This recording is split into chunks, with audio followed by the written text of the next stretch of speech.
Welcome to our 2021 edition of the Summer Outlook. Some people like to call it the Warm Season Outlook, but whatever your fancy is, we're going to take a look at what we can expect over the next few months.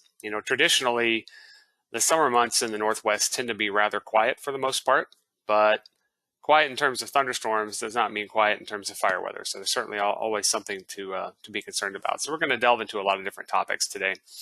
There's going to be three main presenters, myself, Mark Austin, the warning coordination meteorologist here at the National Weather Service in Pendleton.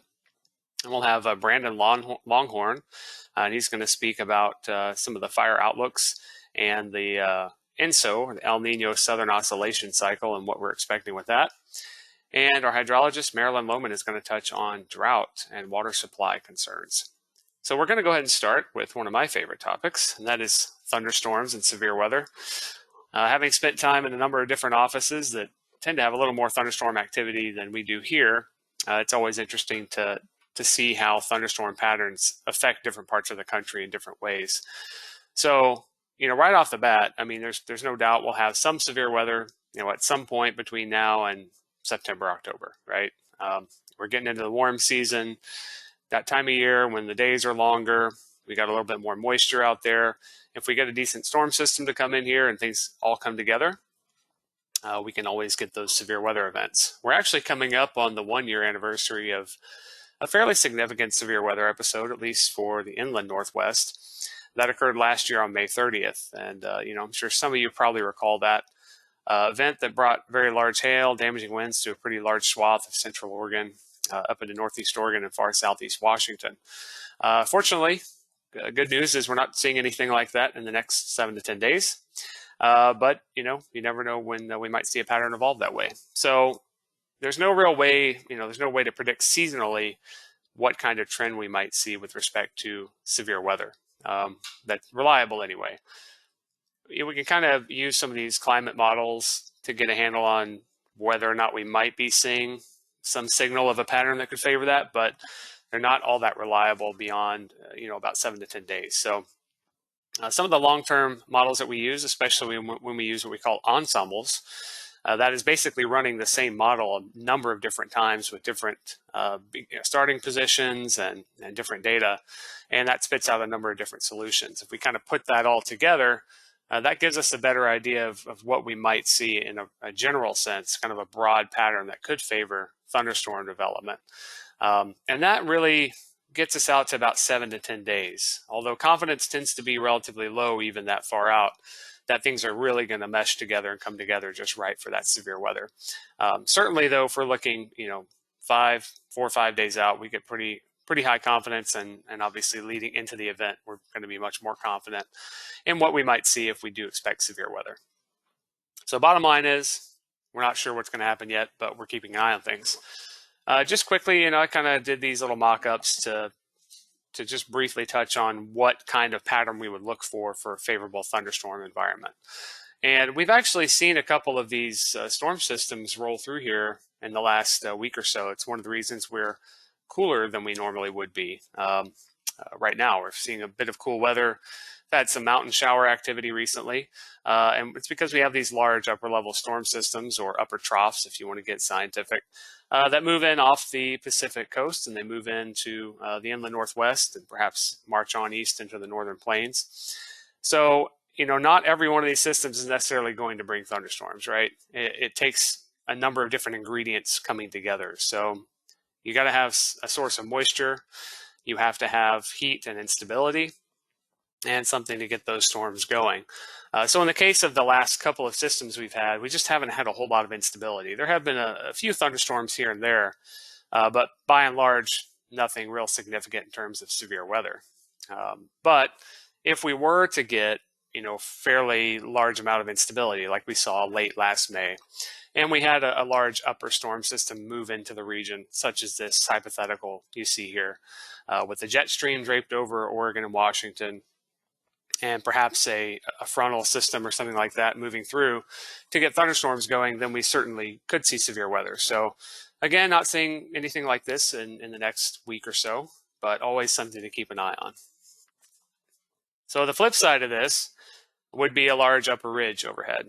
We are starting to see some indications that we may start to see upper ridging build into the Pacific Northwest this coming weekend into early next week. Now, confidence is relatively low right now, but if this does happen, we'll see rising temperatures, much drier conditions, and this tends to be the pattern that we get a little bit more concerned with when it comes to fire weather, because we get those warmer temperatures in here, things start to dry out, the fuels at the ground start to cure, and then if we get strong and gusty winds, or heaven forbid a stray thunderstorm or two over the mountains, that's when we might see the large fires start to develop. So that's kind of what the main risk is in the warm season when we see these large upper ridges develop. As I mentioned, we can occasionally get some very weak thunderstorm activity over the mountains in these patterns, but that's usually fairly limited, and the main threat in those cases is going to be lightning, because that's what triggers those wildfires. So bottom line up front, what is this severe weather season looking like? Some people don't think that we really have a severe weather season in the Northwest, and I suppose if you're comparing us to, say, Oklahoma or Kansas, you might be right. But we do have our season for thunderstorms. But ultimately, we don't know what it looks like. There's no, like I said, no real skill beyond about 10 days in forecasting the likelihood of strong or severe thunderstorms. So it's one of those things we constantly evaluate day by day. And as those ensembles kind of point to patterns that become more favorable, we can see our confidence increase with time. And that ultimately allows us to produce messaging that benefits you as decision makers.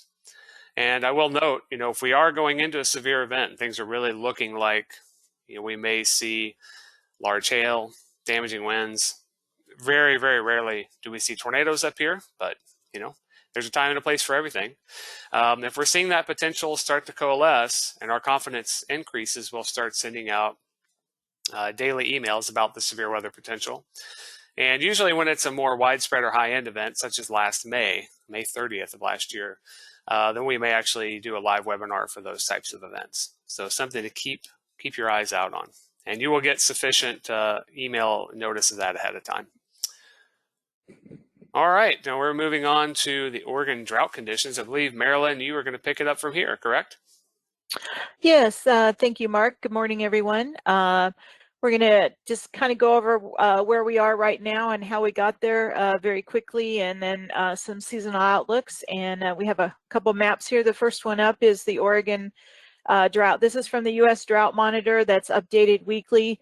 We have maps for both Washington and Oregon, and we provide input as well as a lot of other climate people in the area, the USGS for stream gauging, and the NRCS for snowpack. So it's not just a single person making a decision, but kind of a consortium of people that try and look at the conditions on the ground and any impacts that we do know about. As we've expected here, drought has worsened across the entire state of Oregon, and the last 2 months has been especially brutal for the Northwest. We are seeing the worst conditions there from south central into the north central part of the state, and on up into northeast Oregon is actually becoming a little bit worse every week as we go through. And we are expecting the drought to persist or expand as we head into our dry season. Next slide, please. If we look at Washington, it hasn't been quite as bad as it has been in Oregon. The snowpack has been able to last longer due to the cooler conditions. Oregon and Washington had some pretty good snowpack occurring in the month of February. That was a real wet month. We had snow in the low elevations. It was kind of a lifesaver for a lot of the area in terms of some water supply situation.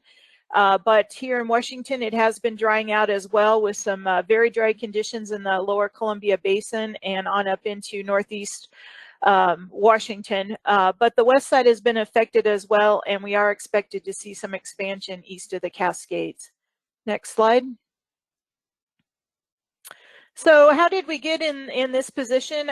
We have on the left side is a precipitation map of the water year precipitation, and you can see the kind of orangey yellow color is around 70% of normal precipitation. And for the water year, a whole lot of the area, especially Oregon on up into central and Northeast Washington, has seen at 70% or less than normal for the water year. But in particular, if we look at the map on the right-hand side, this is the March and April percentiles of precipitation. And that dark red color is record driest precipitation. So we can see that it's been extremely dry for what is normally a very wet period in our year, the March and April period, and that will continue through most of May, as well as it's been only in this last probably 5 days that we've seen any very measurable precipitation across the state. So in that regard, it's very unusual. The west side of the Cascades is being affected just as much as the east. Normally, it's the east side of the Cascades that has more problems dealing with drought, but this year it's kind of a whole statewide phenomena, or actually whole inland northwest phenomenon. Next slide. So now I got this from the Center for Extreme Weather and Water Forecasting out of the Scripps Institute in California. And they've actually gone back and they've looked at the water years from 1948 to 2017 and compared like where we are now, how much would it take to get out of that deficit. And we can see on the left-hand slide is 50%, but really the 75% of normal amount to get there really could only be reached in the mountain areas at this time. And this would be our precipitation going forth from now through the end of September to reach to our water year. Whereas we look at the slide in the very center, or the little pictograph in the center, our odds of reaching around 100% normal for the whole region are pretty much less than 20%. So unfortunately, without getting that moisture in the timely manner in the more winter and springtime, our summers are normally quite dry, and so we're not holding out a lot of hope at this time to regain a lot of traction in getting our precipitation numbers back up. Next slide. So with that said, the drought outlook, this was just updated on May 20th, and drought conditions are expected to either worsen or develop across the rest of a lot of the western United States.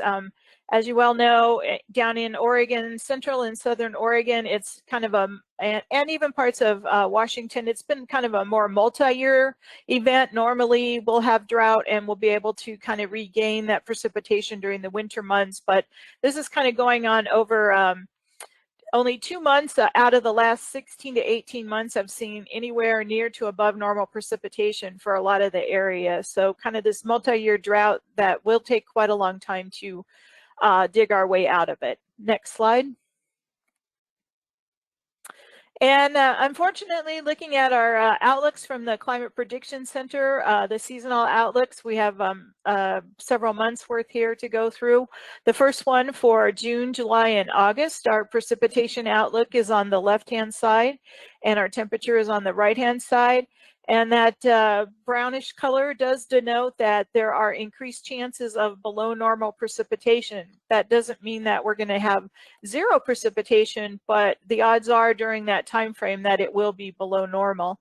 And then also another factor, in addition to being drier than normal, we are expected to be warmer than normal for that overall 3-month period. Not that every day will be hot, but you know, the overall temperature, if we took it throughout that 3-month period, would be above normal as well. Next slide. Now this 3-month period is looking at July, August, and September, and unfortunately, once again, we're seeing on the left-hand side the precipitation outlook with the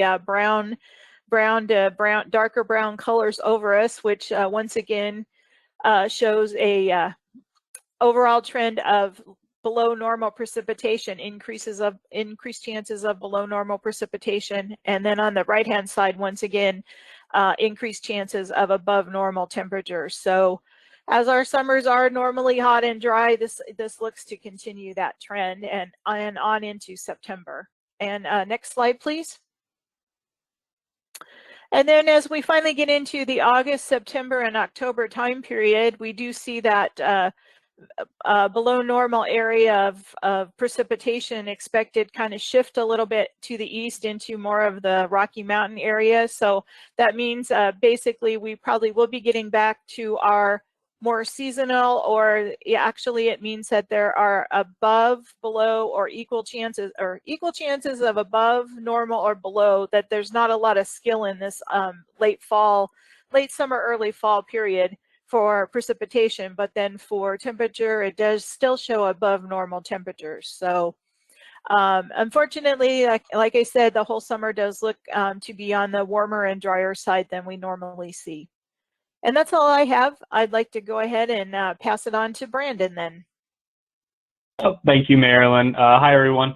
So I'll start off with kind of piggybacking off of what Marilyn was talking about for the climate outlooks through the next few months. And up on the screen here, we have the significant wildland fire potential outlook.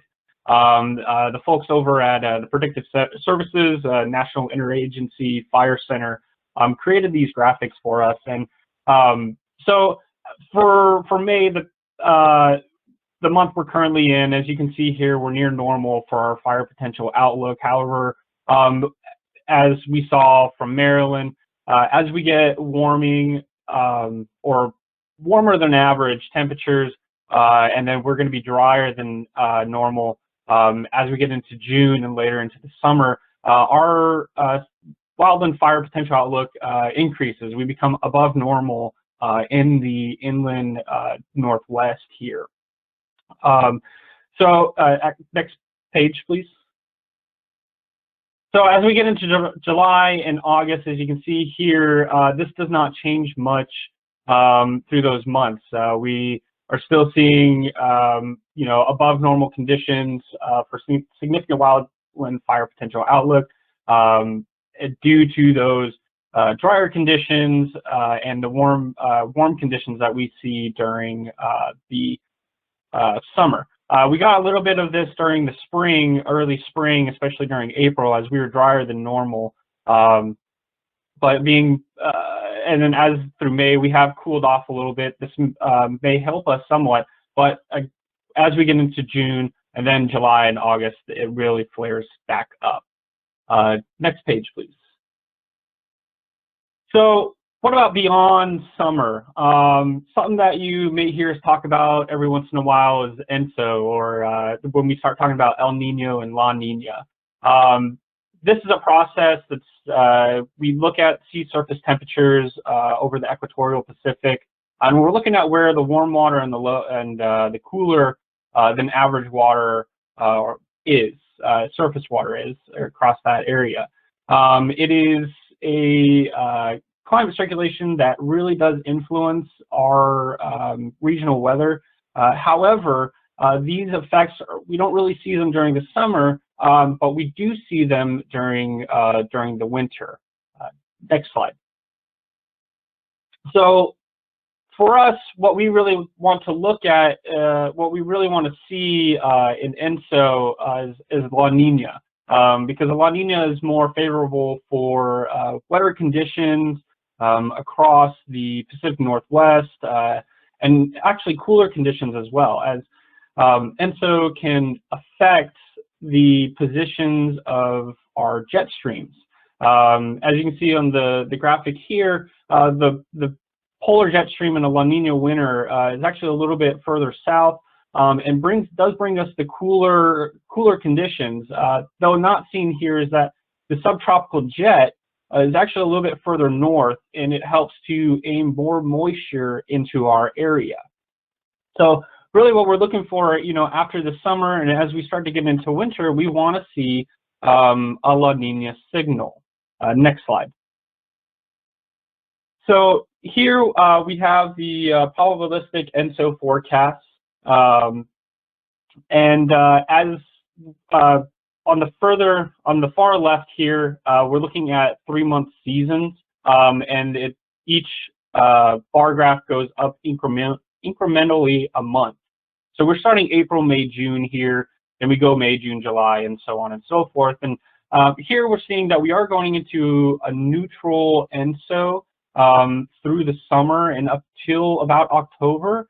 However, as we start getting into the winter season, and as far soon as October, November, December, we're starting to see a La Nina forecast probability of over 50%. So that is good news for us, as if we keep going through these dry conditions, these warmer conditions, there is a chance that with the La Nina, we may see cooler conditions during the winter, and we may see more precipitation, or at least a chance of more precipitation during the winter. Now, as you can see here as well in red for the bar graph, El Nino forecast probability is very low. So we are seeing a very little chance of El Nino developing during this winter. Now, I do want to say, with this ENSO forecast, we are in the spring. We're at the very tail end of winter at this point. So they're forecasting as far from winter as they can. So there is some uncertainty in the probability itself. However, things are looking good now, and it looks like there may be, there's a strong possibility La Nina could return in the winter. Next slide.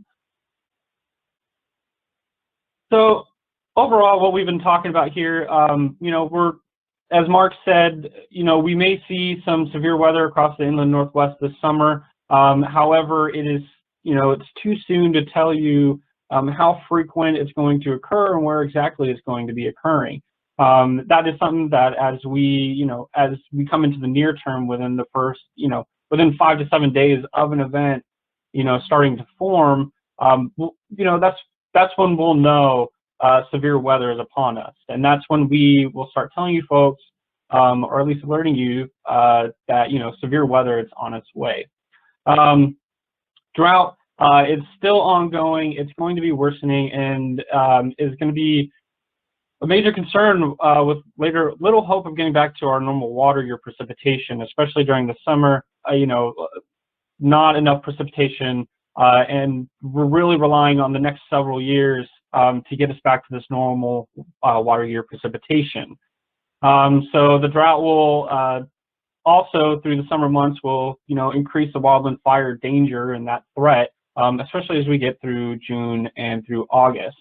And with neutral forecasts for the ENSO through the summer, and La Nina probabilities increasing, into winter and fall for the 21-22 season, there, is a little bit of hope at the end of the year, seeing us get out of these, or starting the process of getting out of these drought conditions.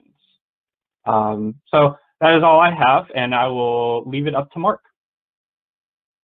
All right, thanks, Brandon and Marilyn. And I'm going to go back. I'd gotten a comment from Eric Wise about predictive services and the fire outlooks there. And he was just noting that the outlooks we have there, those are current. Obviously, that the new outlook will be coming out next week, and that will begin to show Southwest Oregon an elevated risk in June as well. So it is looking like this prolonged drought we've been experiencing, coupled with, I know we had above normal temperatures, back late April, first half of May anyway, that certainly led us down the road of seeing, potentially higher risk of significant wildland fires at perhaps an earlier time than we normally would. And he also mentions that we can expect continued above normal risk into September as well. So we didn't have that available yet, but those will be published next week. So appreciate that, Eric. Thank you for sharing that. And then touching back on El Nino and La Nina, one of the first questions I was asked when I got here, and this was in the fall of 2018, I can't recall if we were going into an El Nino. I think it was a neutral year probably, but folks kept talking about the La Nina event that we had back in, I believe it was 2016, 2017, because that was kind of a hellacious winter in much of central and eastern Oregon and southern Washington. And so we just actually came out of a La Nina in the wintertime. And so if you recall, most of the winter was really pretty mild and fairly dry. But we had that one set of about 5 or 6 days there in the middle of February, right around Valentine's Day, where we became a snow globe, essentially. I mean, I think we had about 20 inches on the ground at one point here in Pendleton. A lot of the basin got, significant snow, 12 inches at least, if not more. So it's an important reminder that just because, we start talking about La Nina possibly heading into the winter time, it all depends on what the prevailing pattern is and whether or not we're going to get one of those big significant snowstorms, because you certainly can, even if you're a little wetter than normal, you can stay slightly warmer than normal and not end up with a lot of snow. So winter weather becomes a big concern, I know, with La Nina. So there's still a lot of time to hammer out details as far as what we might see heading into fall and winter next year, but certainly something to keep in mind. But at least for the summer, it's looking abnormally dry, abnormally warm. And so, yeah, we do see that an increased risk of wildfires. Really appreciate it, Brandon and Marilyn. And I'm just going to start to kind of bring our part of the presentation to an end, but we do have a second segment that we do hope that you all stick around for about heat safety. And speaking of heat safety, I do want to remind everyone there are lots of great resources out there, some fantastic graphics developed by some really talented folks that put together, safety messaging that's great for social media. If you visit the weather safety web pages, there's a link there at the top. That's that weather.gov/WRN/summer safety link. Definitely would encourage you to use those, especially as we start heading into some of these hotter periods. And I would remind you that it is looking possible we'll see some abnormally warm conditions either late this weekend or early next week. Still going to hammer details out, but it's looking quite toasty. And the last thing I did want to mention there, the bullet at the bottom, is that always want to encourage you, if you're not already, to become a Weather Ready Nation ambassador. Essentially, it's a program that allows us to connect with you, interact with you more frequently with all sorts of great content such as this that you can share with your customers, with your employees, and it just shows that you're committed to weather safety and promoting it wherever you go. Last thing I'll mention as well is that, we still are in this COVID-19 situation. We can't really do much, if anything, in the way of on-site support, but we are certainly available to help with virtual support and any other capacity that you might need us to. If you do have an event coming up, I know a lot of events are still kind of in that weird gray area where they're not sure if they're going to happen or they're not, or there's going to be 20%, 50% capacity, but whatever you need, if you want weather support, if you need weather information, we want to be part of that and help you out as much as we can. So there is a Google form that you can go in and put event details in, but it's always easy to call the office or email the office as well if that's something you're interested in.